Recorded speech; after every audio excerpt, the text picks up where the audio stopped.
Before we get started with this project, always remember safety first. Before you work on an electrical circuit, disconnect the power. So we're here at our panel. We're going to find the circuit located here marked garage outlets, and then we're going to turn that off. And that would be our breaker number 16 here for us, right there.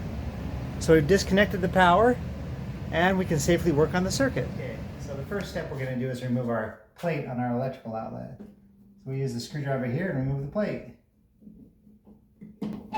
After we have the plate removed, I'm going to grab my handy dandy cordless screwdriver and then screw it from the wall.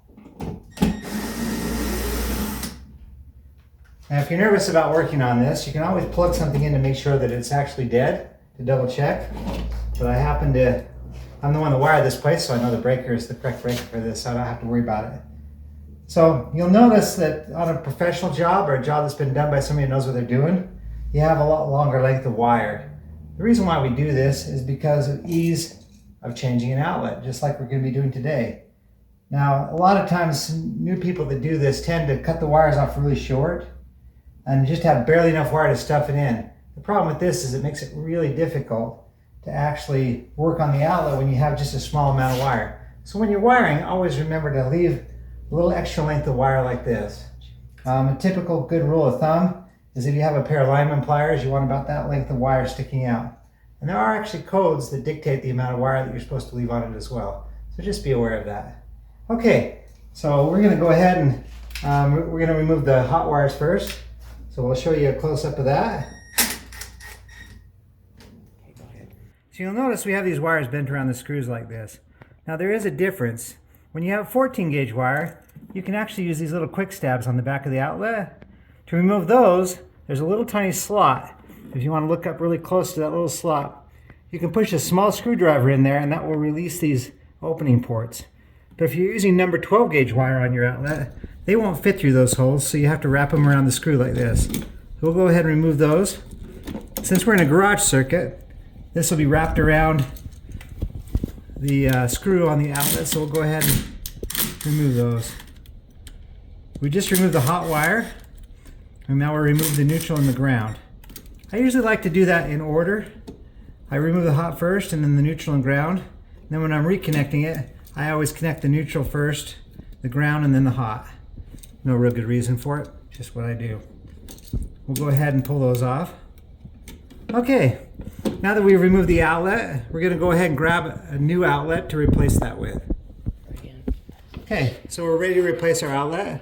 We're going to go ahead and connect our ground wire first, right here. We'll go ahead and tighten that up. We'll connect our two neutrals. Now you'll notice another thing I forgot to bring up is how to tell what the neutral and the grounds are on an outlet, and that's probably important to know. So let's show that to you first before we get started on this.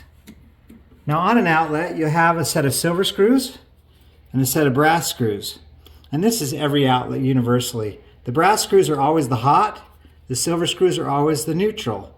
And the hot wire are the black wires, and the neutral wires are the white wires. And then the bare copper wire is the ground, and that connects to the green. Green is ground. So that tells you which side you need to connect it to. So we're going to go ahead and connect the ground to the green screw. We'll connect that up. We're going to connect the neutral to the silver screws.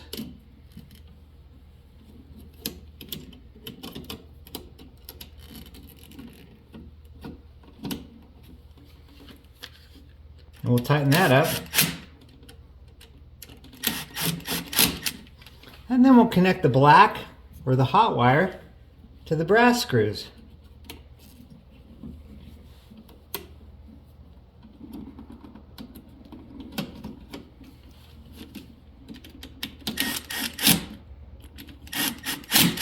Okay, we're now ready to insert our electrical outlet into the wall.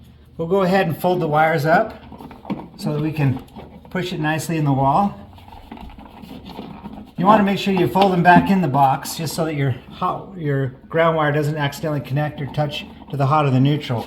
If it touches the neutral wire, if it's on a GFI circuit, it'll actually trip your GFI. But if it touches the hot side, it'll short out the circuit. So make sure your ground is clear and far away from the neutral and the hot wires. as you tuck in the outlet. Then we're going to go ahead and insert our outlet screws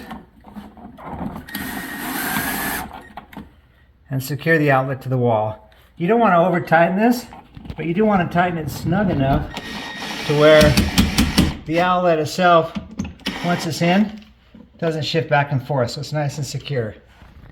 The last step in our process is we'll go ahead and grab our outlet cover and we'll replace that back over the outlet.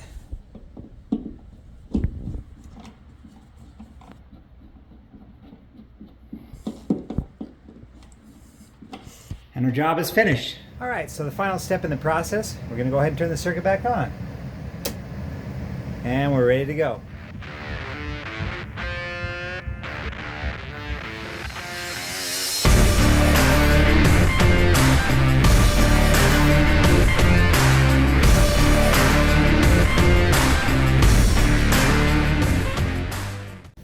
So I should explain part of the reason I have a little fear of using these construction toilets. Not because of the germs and all that other kind of nonsense. It's just right here on this site a week or so ago, I just barely went to the bathroom and finished, walked out, and a small tornado come ripping through and actually picked up the construction toilet about 5 feet off the ground, spun it around, and then dumped it. Had I been in it, would have been really unpleasant. But I'm going to get back inside because it's starting to have thunder strikes all over the place here, so get back to work.